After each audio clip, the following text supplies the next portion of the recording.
जो एक मरीज अगर तो दिल का डायग्नोज हो गया या उसको हार्ट अटैक हो चुका है, अक्सर हमारी कम्युनिटी एजुकेटेड नहीं है। ऐसा ही है, वो awareness उसको नहीं है। एक दफा उसको अटैक हुआ और वो अल्लाह ने उसकी जान बचा ली, डॉक्टरों के हाथ चला गया या वैसे नेचुरली, तो फिर वो दोबारा भी इग्नोर ही करते हैं। ऐसा ही है। कुछ एजुकेटेड कम्युनिटी है कि उसको सीरियस लेते हैं और वो कॉन्शियस हो जाते हैं।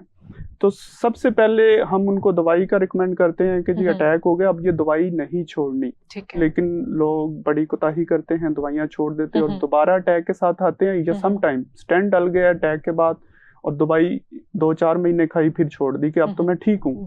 तो अल्टीमेटली वो ठीक दवाई खाने से ही चल रहा होता है।